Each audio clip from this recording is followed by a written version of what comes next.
and welcome to the PhD podcast, aka the Player Hating Degree podcast. It's your boy Teddy. And your co-host Marcus. And today we're going to be talking about what's been going on in the 2023 NBA playoffs. And we have our special guest, Akil Augustine from NBA TV. What up? Thank you for coming, man. City legend. Thank you. Thank you for having me. All right, so we're going to get into our first topic, talking about the NBA playoffs and what's happened so far from the last time we've been on. Yeah, so with the playoffs, I mean, has anyone seen this 8 seed run? Would anyone see this coming?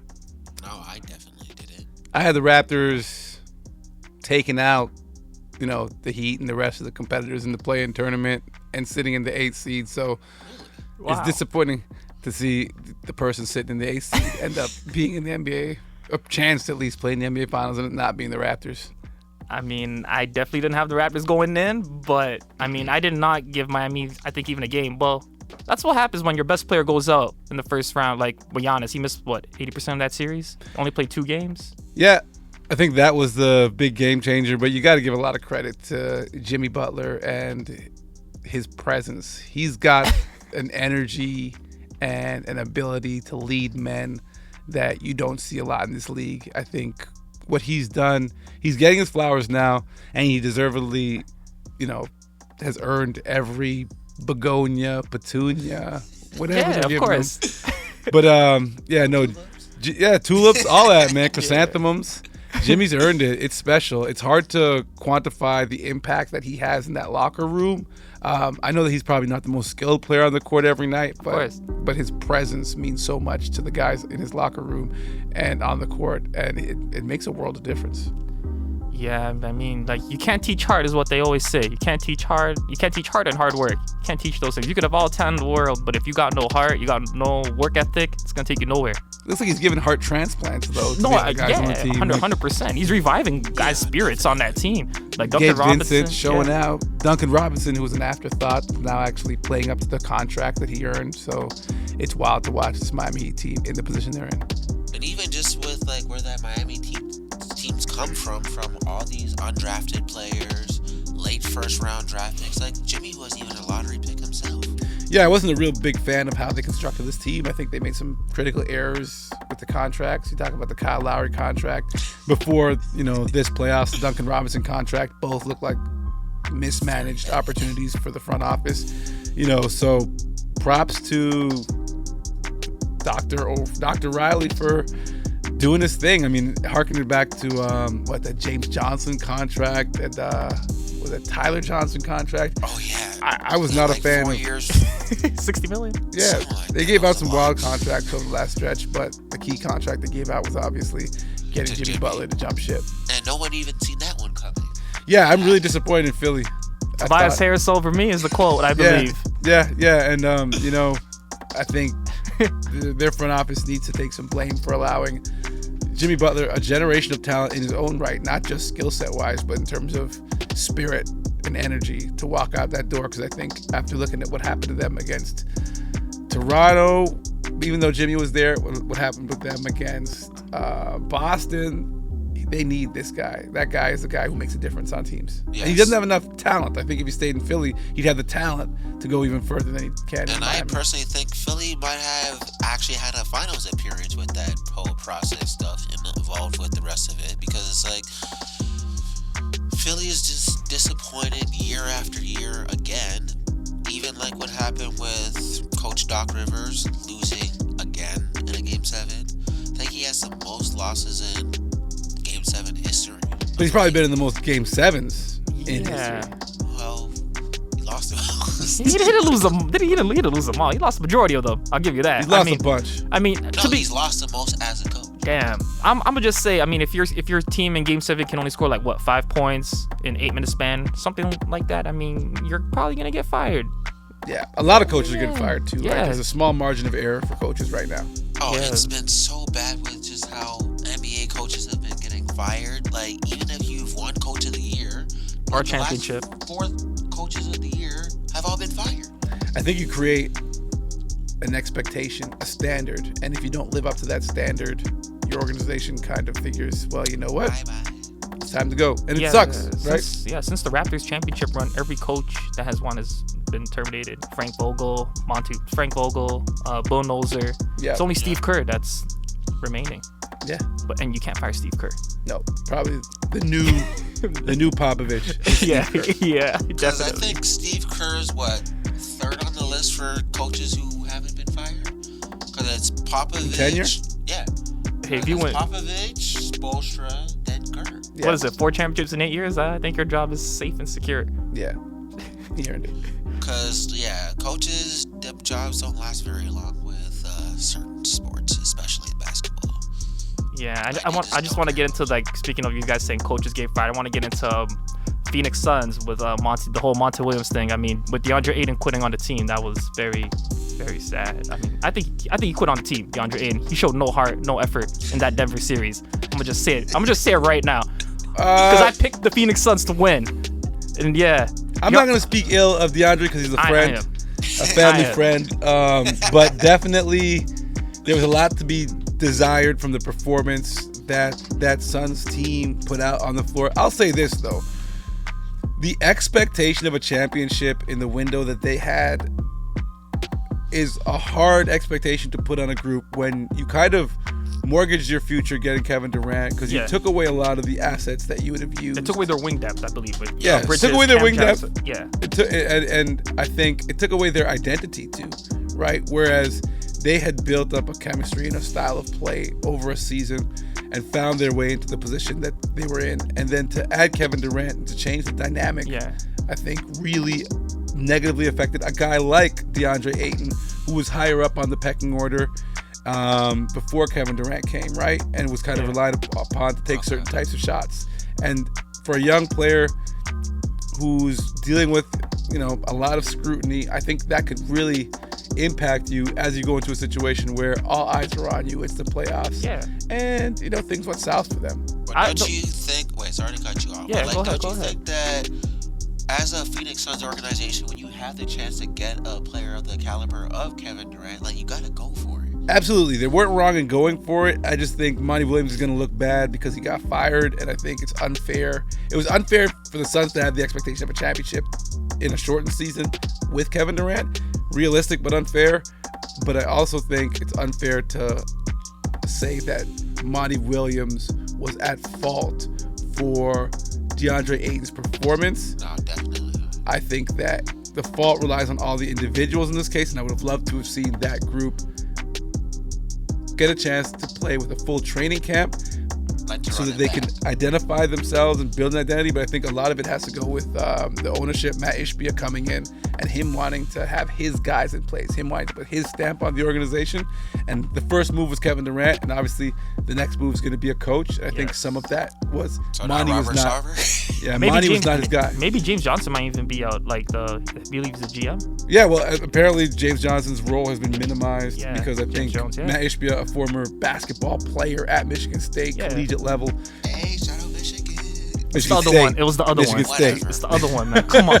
I think he fancies himself a basketball mind, and I think he wants to be in more control of what the team does. And I think, James Johnson, a former executive of the year, he's probably looking at other opportunities now because he doesn't have the control he needs to build the team he wants. And he'll probably get the only reason why I was speaking ill on DeAndre Ayton is because all I was asking for is heart and energy, and I felt like he was very pouty every time Jokic would get a bucket on, every time Jokic would get a second chance put back, every time he would hack him, Jokic would get to the free throw line. Even on the sideline, it's just the body language I would see from as a fan. I'm just like, yo, you don't have to get 20 and 10. You don't have to make Jokic go 3 for 15. You don't have to make him force 6 turnovers a game. You just gotta match energy. Because the players you have around you, Devin Booker, Chris Paul, Kevin Durant, they're gonna get the buckets. They're gonna come with the extra help. You just gotta match energy. You gotta hold your own. I felt like when he didn't suit up for that game 6, I believe I was like, no, they're done. It's a tough spot to be in, to be playing potentially the best player in the world while not playing your best on your side of the ball and then getting dominated on the other side of the ball. So he got bullied, man. It was like watching a man versus a child. Literally, it was like watching your backyard basketball. It was watching your dad play your son, and your dad's like, I'm not going easy on you. That's how I saw it. Poor DA. Yeah, poor Ayton. they had to get the backup. I forgot it was Lindale. Yep. Lindale was showing Lindale heart. and Bismack. Yeah, Lindale was showing heart. Bismack is like, I hate to say it, like when he was in Toronto, he was a good player for us. He's undersized for that kind of matchup. Yeah, that's what I was gonna say. And he's getting up there, like in age. Yeah. Yeah, I mean. It is what it is. Yeah. Father Time is undefeated. Yeah. Facts. You want to get into the Lakers? About their playoff run? Is LeBron coming back for was it 21st season? Man, are we really gonna waste our time discussing about is LeBron retiring? Like, man, please move on. No, you know, I think they had a great playoff run as a play-in team. They were the 7th seed. Yeah. I think they had not a lot of people gave them a chance to beat Memphis. It was like a pick 'em in the beginning with Memphis, but you know they ended up coming through and taking out the Warriors. I think the only reason playoff run, but just that whole LeBron thing. Nah. Okay. I think the only reason people can even say that season was a disappointment was only because LeBron is on that team. Because for a 7th seed to end up in the Western Conference Finals, despite getting swept, is an accomplishment itself. Yeah. It's huge. It's I huge. You don't agree see with that that. happen all the time, right? Yeah, But LeBron's championship or bust. Every year and that he's LeBron held to a plays. different standard than everybody else. Yeah. It just is what it is. It's the furthest an Anthony Davis team outside of the championship here. LeBron is gone, right? So it's like, it's a monumental occasion. It's the second furthest AD's ever gone in his career. So I it's a think big AD move for him. AD was losing to the He did lose to the Warriors in the second. Yeah, that time he did lose to the That's the Warriors. second furthest he's ever been in the playoffs. Yeah, you're right. Post bubble. Yeah, even Or without the bubble. Yeah. Non-COVID. Yeah, I mean that time though, when AD was on the Warriors, that time in the West, everyone was losing to the Warriors. It's just like when you ran into them, You ran into a buzzsaw, you're going to get chopped down. That's and he literally just a how it victim was. of that. I mean, yeah. For me, Lakers had a good season. The real question for the Lakers is where do they go now? Because they've got LeBron under contract. He's not retiring. And you've got some huge questions when it comes to your roster in the future. Do you lock up guys like Vanderbilt, right? Do you lock up guys like D'Angelo Russell? Or do you gamble? No, not Russell. Nah. Do you gamble for Kyrie Irving? Can you afford to keep Austin Reeves? I think that's where the real conversation with the Lakers Austin is. Reeves gonna get paid. So how do the Lakers move forward with that roster? Is Kyrie the only answer? I mean, they're gonna have to get a big man to back up AD 100%, I believe, because if you're gonna go through the West next season, you're gonna have to go through Denver. So you re-sign Mo Bamba. Well, I thought Obama was only famous for the song. He is only famous for the song, but remember, you can't give up on him. He's on the right side of 25, and Yeah. he does have a high level skill set. He just needs minutes, so I agree with you. He needs minutes. He needs time to develop. But I think the real question is when you look at So not Tristan Thompson? no, Tristan Thompson's done. My guy's done. Much love to He getting those UTT. checks though. Yeah, But, GTA legend right there, Tristan Thompson. Yeah. You got to look at the landscape of the NBA and say who's available that can make an impact for this team. Dylan Brooks is an option. Kristaps Porzingis, I think he's earned himself a contract bigger than what the Lakers can offer him. That's not like I could even afford that. So the real question is it Kyrie or bust? Because I don't think D'Angelo Russell should return if Kyrie's an option. I think you have to go all in on the Kyrie option, not re-sign D'Angelo Russell. But by signing Kyrie now, you've thrown out Reeves, you've thrown out Vanderbilt, you've thrown out, Malik Beasley, I believe. Beasley, Yeah. right? It's all that extra money. So then you're gonna get a bunch of vets. LeBron has proven though that despite the Kyrie shenanigans off the court, they have good chemistry on the court. It's proven with that championship in 2016. I think LeBron and Kyrie need each other at this point in their career. 100%. It didn't work out for Kyrie in Boston. It didn't work out for him in Brooklyn, and it definitely backfired in Dallas.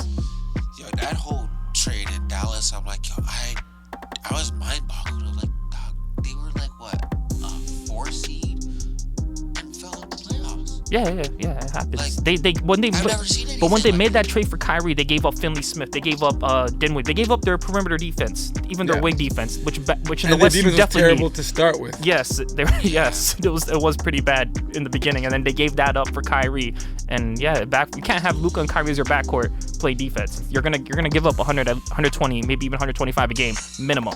And I think Easily. Jason Kidd. There have been questions about Jason Kidd's coaching in Dallas, and I think now to change his entire roster without giving him a training camp. Again, training camp is so key for NBA teams, honestly. There's a thing about consistency.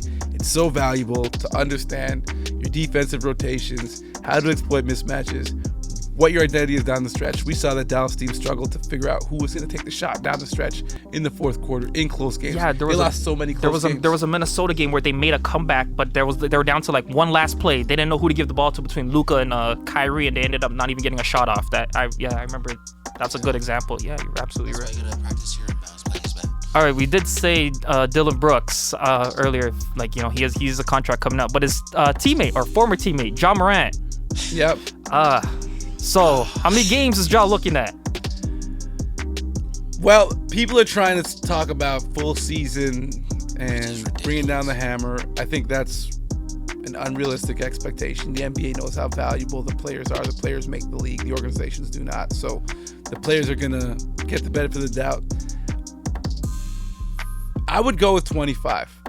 I mean, the ceiling is 50 for me, but I think he would get a 25-game suspension. I think that's what's my reasonable expectation. No insider information there, but just I've heard so many people talk about 50 games. I thought he was gonna come drop something on us today. 50 games being the floor, a season being the ceiling, but I think that the ceiling's got to be 50 games. I was gonna say, what did Gilbert get for when he brought the guns to the locker room? What was that I was gonna punishment? bring that part up of, you know, that the thing that people don't understand with the whole Gilbert thing of when he got his suspension. He only got 5 games from the league. He ended up getting suspended for conduct detrimental to the team. Yes. Because But, the team suspended him Yes. after he did the finger guns thing Yes. to make fun and the mockery of the five, the 5 games. But and then on top of it, Washington was a tanking team yes, to get John Wall. who replaced him? Yes. Yeah, because they shipped him to Orlando. They shipped Gilbert to Orlando. But I was gonna say it was because the team already handled it once and it didn't work out with the 8 games, and then he had to sit down with Jalen Rose. Yep. Yeah. So it's definitely that's why it's become a league matter, to my understanding. I think the big thing is the cultural. But the league difference. can't do anything about it because it's like, okay, you had a gun, but in the United States you're allowed to carry. I agree with No. what you said though. Like, It's the culture thing. But What when you're are you really? But what did he really do? But hold on, time out.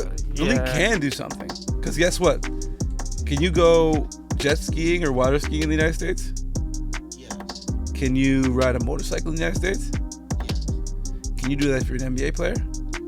the motorcycle how's it got thing, any the motorcycle thing you Jay can't do. Williams. Yes, I was just gonna mention that Jay Williams lost his Whole career basically. yeah. So, but the gun is no different. I think your expectation that, like, you know, the Bill of Rights protects you from certain things, sure. But once you sign on to be part of the NBA Players Association, there's a new expectation that's built into No, your you're held to a conduct, different standard, but right? it's like, And there's clauses that protect the league.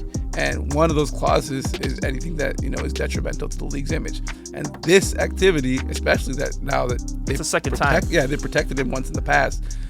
You know, it doesn't look good for him in this. no, it regard. doesn't look good. But like the thing is, even when the homeboy social media was on, when you looked at like the little view part on the right hand part, man had like 100 views on his thing, on his IG live. Yeah, but it's And not he about the showed it live. and then turned it away. It's not about the live. Bro, It's what kind of story did it turn into after it went Oh live. no, it blew up. Everybody covered it. Everybody carried it. This is what people are talking about. This is what the kids are seeing. This is what it was the biggest story in the NBA during the playoffs. It almost outshined a Game 7, I believe. Yeah. So With the Sixers and Boston, I believe they were playing a Game 7. That's when the whole story broke out. that's when the league's upset. That's Yeah. when it becomes a problem. If this happened in July, let's say, they'd still be upset, but not to the extent it's at right now. I think he's gonna get at least 20 to 50, somewhere in that range. And then if it happens again, he might. I think if it happens a third time, hopefully not. How could it happen a third time? And no one thought it would No, happen a it's second. not No one gonna thought it happen happened a second time. Yep. If it happens a third time, I think he's booted. He's booted out the Because league. when I saw it the second time, I was at a sneaker convention, and when I'm like coming back from it, you know, you go through your Instagram, it's like, I thought it was a meme that it was like reoccurring, like it already happened. I'm like, why are they showing this crap again? Wait, he did it again? Yeah, I mean, I say 25 to 50 Bruh, it was games, like 3 somewhere in weeks. that range, 25 to 50 games. I think he's gonna I get think that. 15. Maybe even a community service. 15? Yeah. No way. Games? No way. Yeah. No. Double it. All right. I say 25 to 50. Well, speaking of, I was mentioning that it has happened before the Game 7 of Philly and Boston. So what's gonna happen to Philly now? Is James Harden staying? Are they gonna run it back, or is it time to blow up the process? I don't understand where these Houston rumors are coming from, because they got to be coming from somewhere, because they've existed since mid-season, that there's this love affair between the city of Even Houston last year they were and James talking Harden. about it. So I got to take them as being for real. I honestly had to take them as being for real. I think the most likely place he ends up is in Philly. I think They're gonna him run and it back. Daryl Morey have a great relationship, and obviously they had to But for understand. how much? That's the question. He declined his player option. Yep. So he's set to be a free agent again. Maybe takes a bigger pay cut and they get depth. That could be one way to look at it. But he already did. Yeah, you could take another pay cut and realize they might need more depth. Or the decline of the player option too kind of helped Philly in a certain way because Yeah. it gave them some money this year to spend on guys like Anthony Melton to give them some room on their roster to help defend. But I'm so curious about this whole Houston situation because when I look at the roster that Houston would put together, people try to sell me on the fact that that's a roster that could carry James Harden into the twilight years of his career, but I do not believe in that roster at all. they would lose to OKC if you ask me. They couldn't even get by OKC. Yeah, Jalen Green, Porter. I like Şengün, but I do not buy that group of players. Yeah, Jabari Smith. We'll see if he develops, gets better. But they would. I don't think they would even make a play-in game even if Harden went to Houston. I definitely don't. Especially the version of Harden that currently exists. And they don't play defense anyways, and you get another non-defender in the twilight of his career. And the West is crazy. Yes, I was just gonna mention that the West is about to get a new up-and-coming rising star in same state, Houston, with the Spurs. Wemby. Yeah, Wembanyama. And what's the standard for Wembanyama going into the league? I mean, there's a lot of pressure. A lot of losses. In the beginning, yes. A lot of losses. Yeah. You look at that. You look at how San Antonio gutted their roster. Like I like Vassell, and maybe that's it on that team, right? And then what do they have? I'm trying to think of someone else. There's what's that kid's name, man? Oh man, I forgot his name. Outside of Vassell, I'm not a big fan of too many players on that roster. Yeah, even with like the whole Spurs thing, because they gave up Pirtle. Yeah, I'm trying to remember who's even on that team. Bloody well, nobody. Yeah. Like even the whole thing is with that roster in of itself, like what is Victor Wembanyama's floor to his ceiling? Because like they're putting so much pressure on him of your floors, Kevin Durant, Hakeem Olajuwon. So it's like if you're not a top 12, 15 player of all time, you're a bust and a failure. I think it's a lot. The crazy thing about Victor Wembanyama is going to be his impact on the defensive side of the ball. He's gonna have to build up. He's gonna have to bulk up eventually. Yeah. He's never gonna be an 82 game a season, 80 game a season guy, but he will probably be the most significant defensive basketball player we've seen because his ability to change shots. Like you got to think about it. Yeah. A shot blocker may average, a block and a half, 2 blocks a game. If you're really good, like Miles Turner, Rudy Gobert, you're getting to like the 3 range. And that's like a block specialist, they call it. But you've changed 20 shots with 2 block shots because the consciousness of the players on the court has completely altered. And I don't think we've seen a 7-foot guy that agile with the ability to understand how offensive players move. I think his ability to play offense allows him to be a better defender because you don't see a lot of big guys who can play offense at that level. What, like prime Dwight? I would even say Dwight couldn't play offense as well as Wembanyama because Wembanyama's a guard trapped in a gargantuan's body, right? He can sidestep, he can shuffle. His footwork is really good. So when you talk about bigs, you usually talk about a young big getting in foul trouble when they're young because they really jump at everything. They don't know how to manage time and space with players. I was gonna say he's like he has KD's perimeter skills. But like Giannis's length, with Giannis's wingspan, and he's just bigger than he's just taller than everyone. Like you ever see the picture on Twitter? If he bulks up, give it like Giannis. It took Giannis 3 years to bulk up. 3 years. If he bulks up, he can eventually become become a low post defender. Like guys like Jokic won't be able to take 2 dribbles and they're right in front of the net, and they just. Well, the key is he's gonna be the best off-ball defender. Yeah, he's gonna be. He's like a safety. Immediately. You won't. And it's kind of like the thing that the Lakers tried to do with Rui and AD, where you throw someone a bit more stout on Jokic. Yes. And then you let AD be the help defender. I think they can get away with that on anybody who's a dominant big. You just let Wembanyama float with pop scheming. Lots of shots. With pop scheming, yes. Eventually, players will come and help him out. Eventually, just give it some time. There's gonna be guys that want to play with him, and they're gonna be so bad that they're gonna get other draft picks. They're probably gonna win 20 games or maybe 30 max. 30. We'll talk about That's a lot. before, but since we're talking about the future, we'll talk about the past quickly. The Warriors, are they gonna run it back, or is this the end of a dynasty? Ooh. I think they're gonna try and move Jordan Poole after the abysmal performance he had this year, and it wasn't so much. So low now, so it's like, what are you gonna get back in return?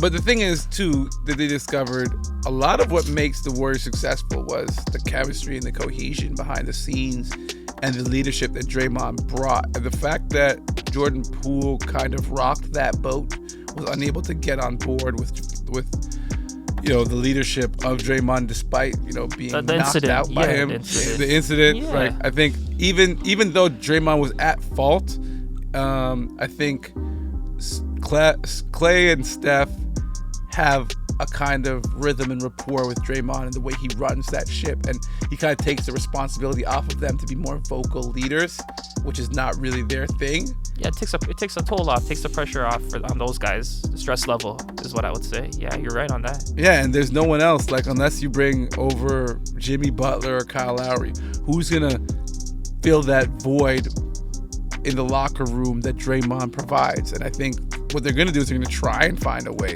to move Jordan Poole. How much is Draymond gonna cost? I think if you're gonna move Poole, you got to move Wiggins with it.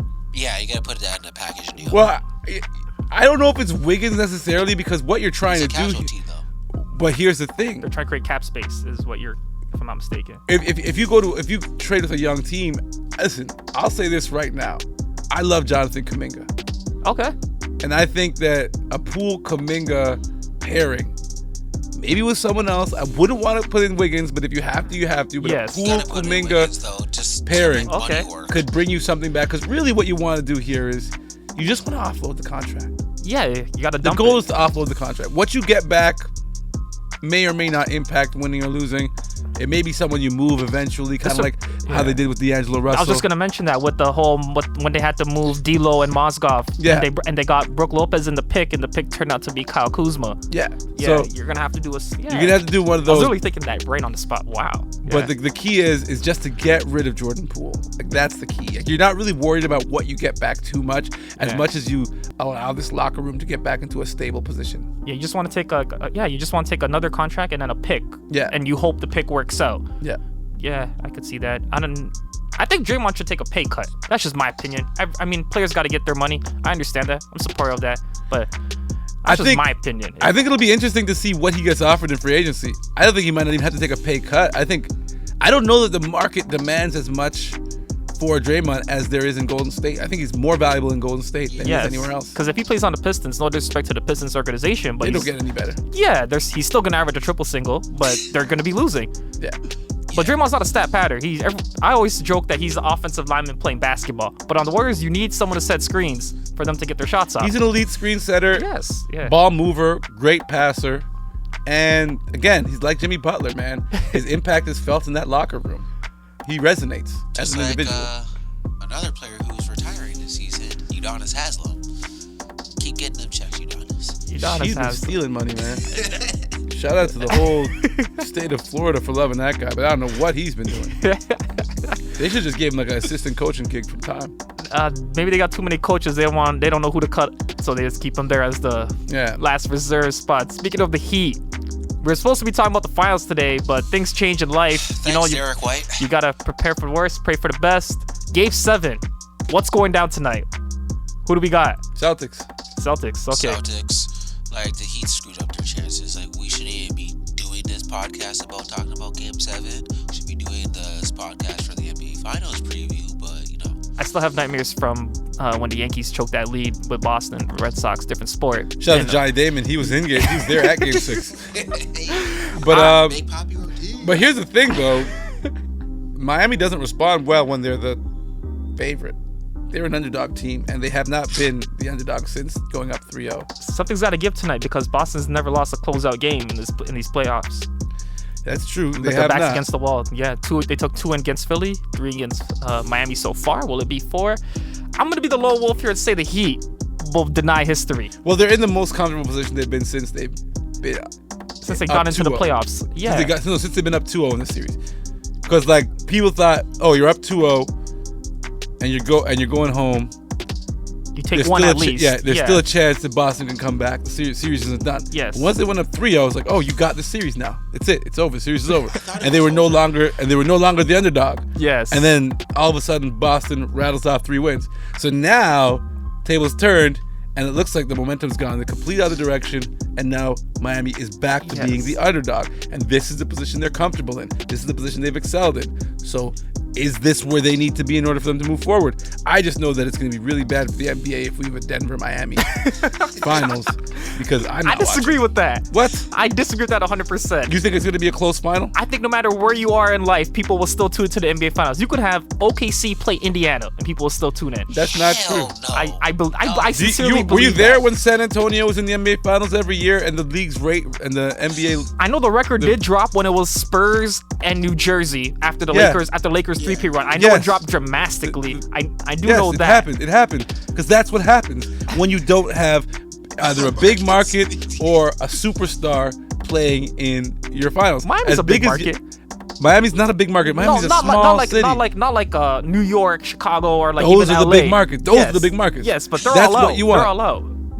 They're all out. And Jokic isn't the transcendental star that is Giannis, that is LeBron, Luka, that is Steph Curry, that is Luka. So there's a lot of draw power that's missing from a series like that. You might get like 1 million people in Serbia from Jokic. Depending on what's the time difference. The time zone. Central Europe is like 6 hours. Yeah, it'll be like 2 in the morning, 1 in the morning at that time.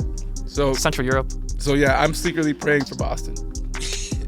The crazy thing is, when Miami was up 3-0, the betting line on them to close out the series was literally negative, like minus 1,200. So that means you got to put 1,200 of your own money to profit $100.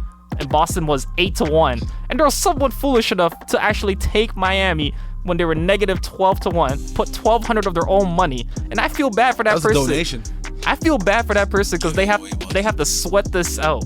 That's a donation. But if you took Boston at 8-1 for this comeback, you can cash out right now and you're still making a profit before the game even gets tipped off. Man, I wish I did that. I thought about it to myself. Honestly, it's the truth. And I said, hell no. And now I look like an idiot to myself. But you charge it to the game. That's what life is like betting, man. I think, yeah. I mean, we should have a good Game 7 tonight. They got the Celtics. I got the Heat. Any last words for... May the best man win.